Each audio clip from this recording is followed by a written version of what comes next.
Hey guys, and welcome to this tank review of the Russian Tier 10 medium tank, the Object 140. The Object 140 was introduced, I think it was 3 or 4 months ago, as the sister tank to the T-62A. Perhaps in a future update we'll be getting the Object 430 as well, which is the third of the three Tier 10 Russian medium tanks on the World of Tanks PC game. So this is the Object 140 looking at it in Armor Inspector. The gun I've chosen to shoot at it is actually exactly the same as the Object 140's gun. It's the 100mm U8 TS gun. It has 264mm of penetration on the standard round and 330 on the premium round. The high explosive is not really relevant on this tank, so I'm not going to go into details with that. Anyway, let's check out the armor profile of this tank. So looking at it straight on in an angle like this, we can see that the upper plate is 100mm thick, and it's actually very well angled. You can see that the angling is 62 degrees, so that means that you're getting an effective armor of 203mm pretty much all across the front plate. If we look at the lower plate, it's actually stronger than the upper plate. So you want to be shooting at it, if you're looking straight on, driving towards this tank, you want to be shooting at the upper plate because that's the most likely spot you're going to be penetrating it. And you can see that the lower plate is also 100mm thick at an angle of 65 degrees, giving it 220, 230 millimeters of protection. What the Object 140 really does good compared to the T-62A is the fact that when you're angling it, as you can see now, at roughly this angle, roughly this angle here, the lower plate is going to be an auto ricochet for most of it. The small part that's not an auto ricochet gets an effective armor of 261 degrees. We can see the upper plate increases to 220, which means roughly 220, which means that you can bounce reliably most tier 8 medium tank shells at this angle. From the side, you can't really go through it. You're going to be ricocheting it. So at roughly this angle, this is what you want to be presenting when you're poking out across a corner and trying to engage the enemies. We can see that if we exaggerate the angle just a little bit more, the very weak sides become very vulnerable. So I wouldn't recommend going at more than roughly this position like this when you want to be angling. When you're going to be engaging enemies, driving directly towards them, maybe because you want to do a COD on them, you want to be driving in this direction towards them to increase the likeliness of a bounce, and you want to be switching it, so you want to be driving like in zigzags. And because of the excellent turret traverse and track traverse on this tank, you're really able to get off a lot of bounces if you master this zigzag driving towards the enemy.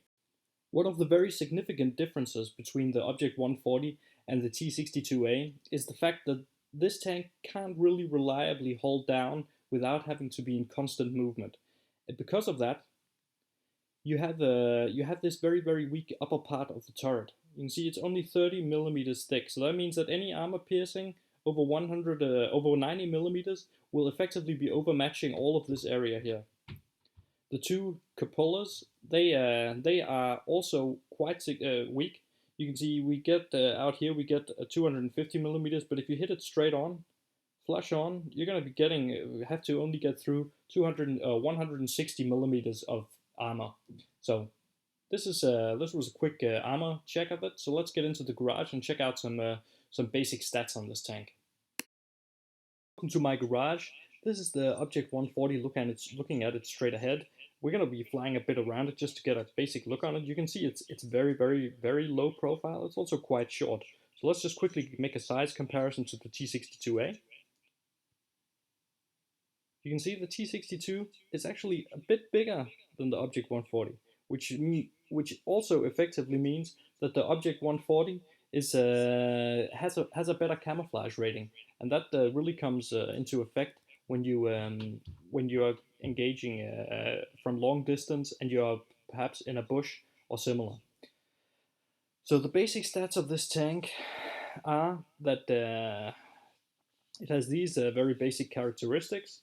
If we look at it a bit more specialized, we can see that it has 1850 hit points, 100 millimeters effective hull armor from the front, 80 in the side, and 55 in the rear. The turret is 240 at the front, 187 and 65 at the rear.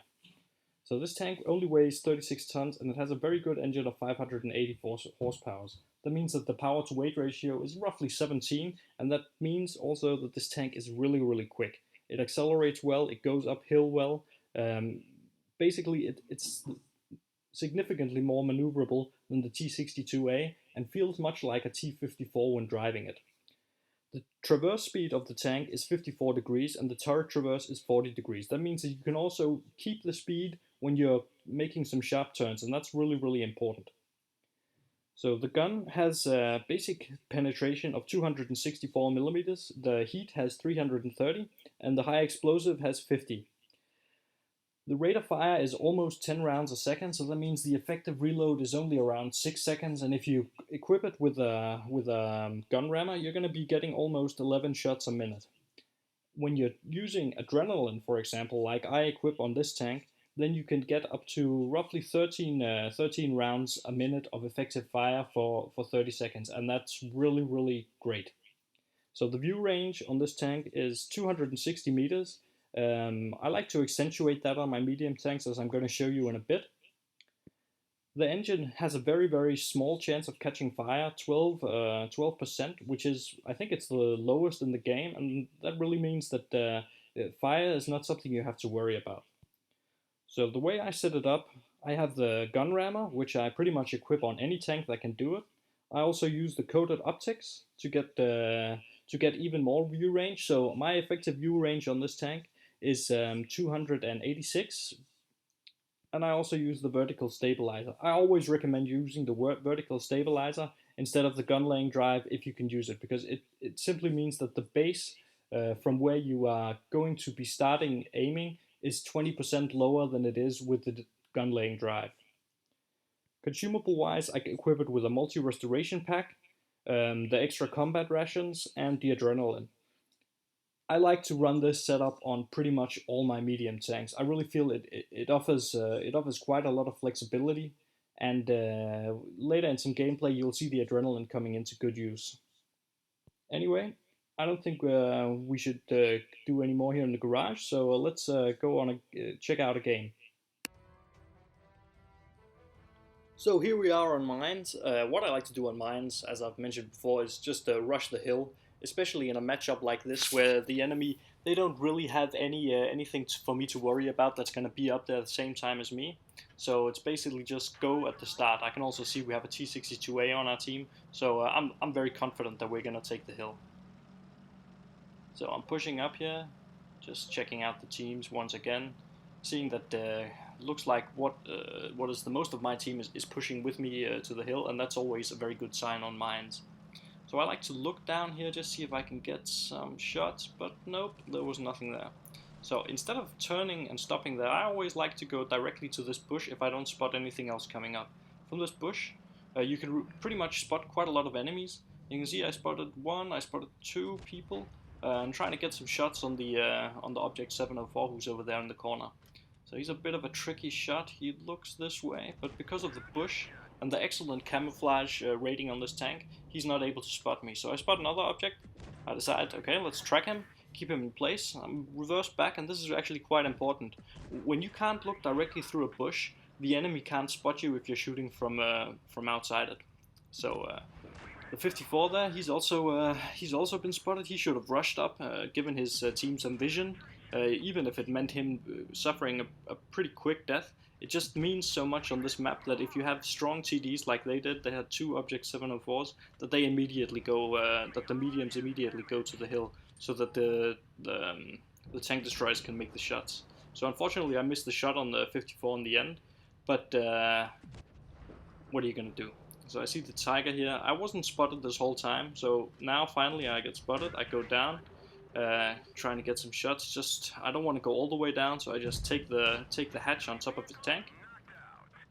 Look behind me, and I see the IS-7. The IS-7 platoon has flanked around. But luckily we've already managed to take out 4 of the enemies, so they're gonna have a very tough time. So I take a quick snapshot here, luckily it lands, I push forward, keep my APCI ammunition because the IS-7 is so full of spaced armor that it's really tricky to penetrate it with heat. Anyway, I'm doing a very broad circle of death there, just trying to keep this IS-7. You can see he missed me, push around, and this game is pretty much in the bag now. It's just basically trying to soak up some more damage, see if I can make it a nice game for myself. And the IS-7, he dies quickly as well. You can actually see they didn't even manage to hit me once, and I've still got full health, despite me engaging multiple enemies, but that's very much going to be the case often when you're playing the Object 140 because of the great armor, and also because of the very low profile nature. It's a tricky target to hit. So I rush here, and the 62, he kind of slows me down by driving into my track, turns a bit away, and that gives me the opportunity to do the same. And I want to get one more shot into this IS-8, and I managed to do so. So that was a pretty quick game, just accentuating the speed and the camouflage values of this tank, and how you should be using it on a map like Mines. So I managed to do 4,200 damage, which is pretty good. Got a second class badge and a Confederate. My team, they were also pretty strong, and especially compared to the enemies who had 3 zeros, which is never fun in this map. So let's get into some more gameplay.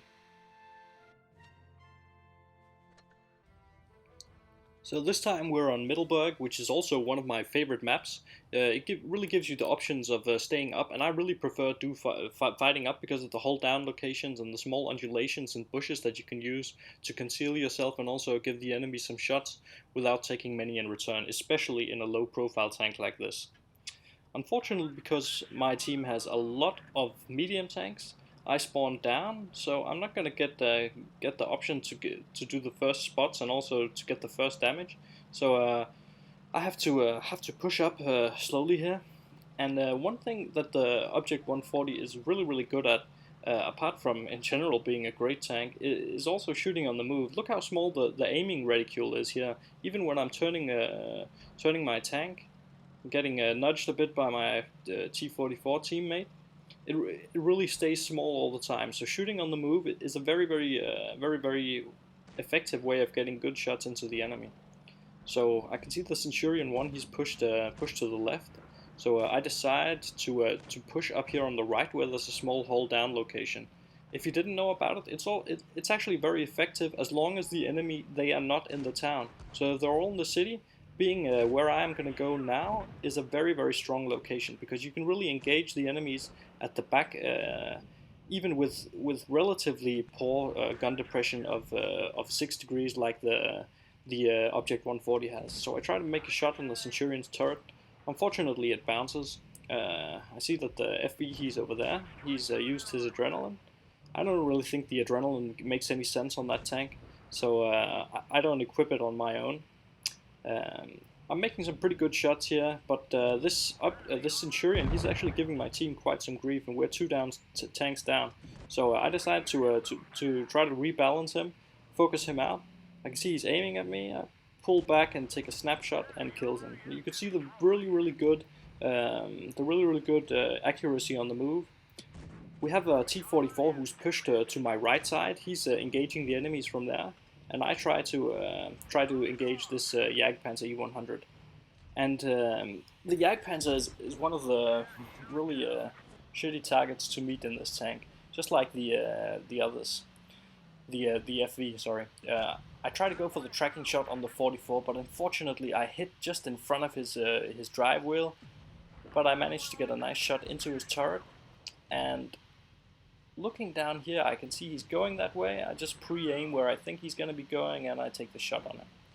So we have the Centurion here, and the FV, he's down there. He's looking at me.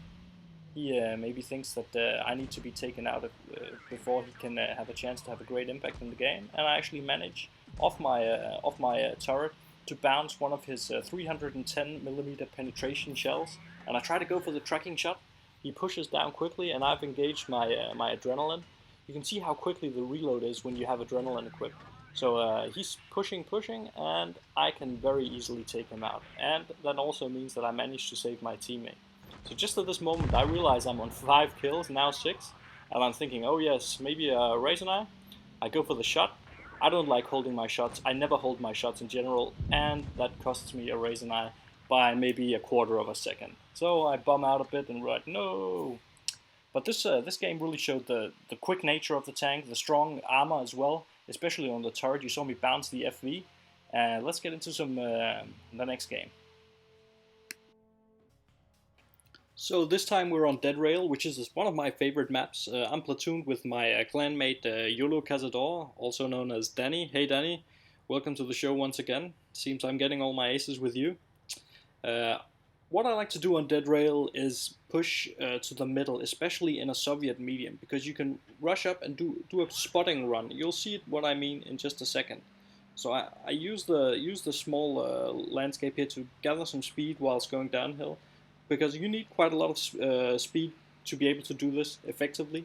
So what I like to do is go up, push to this middle ridge here, and start turning right. So, and what I'm going to do is do a 360-degree turn. So I spot 1, 2, 3, 4, 5 enemies, and based on their movements, we can now decide how we want to play the game.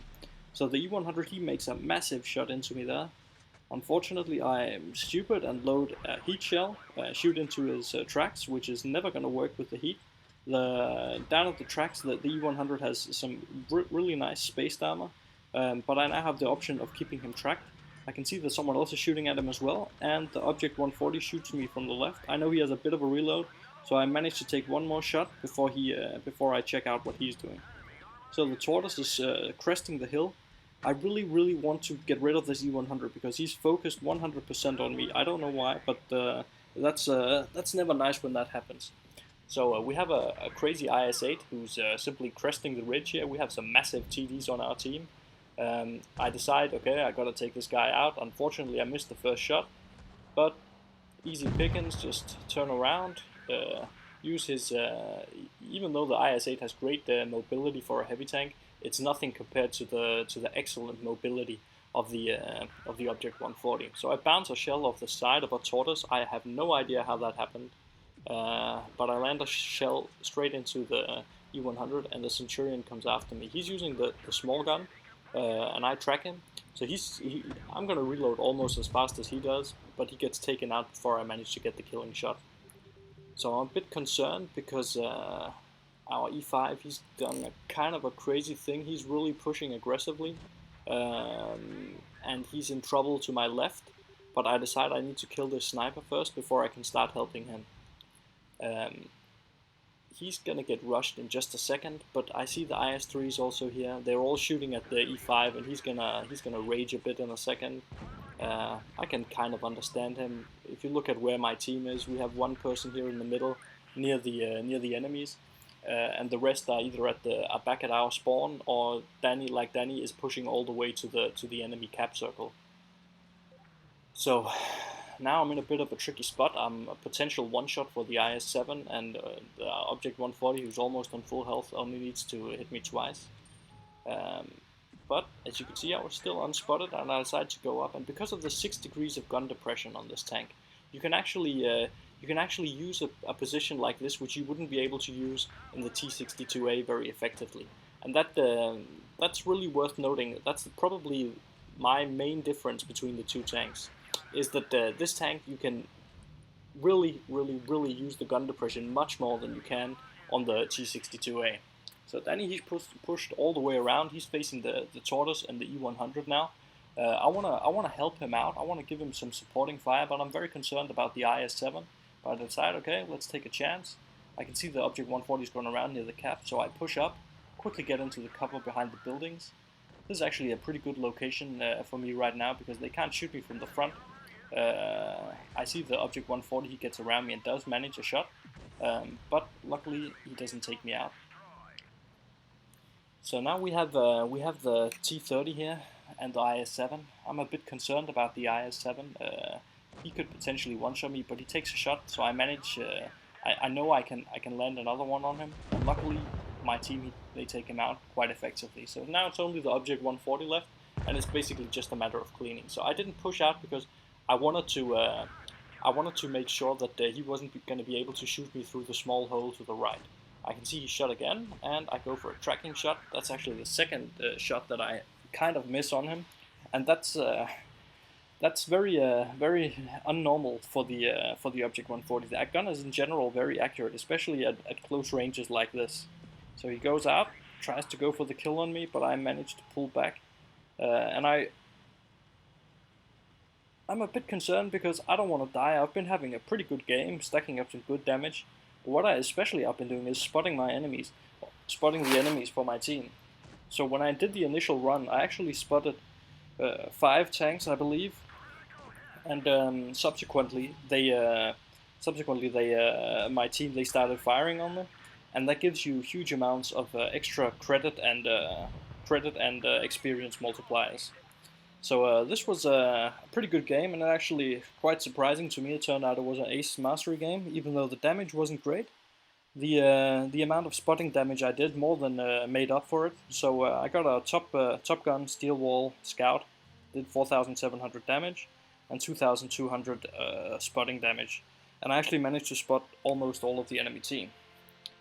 So I hope you like this tank review. If you do, feel free to drop a comment or maybe even subscribe, and I wish you guys a pleasant weekend. Goodbye.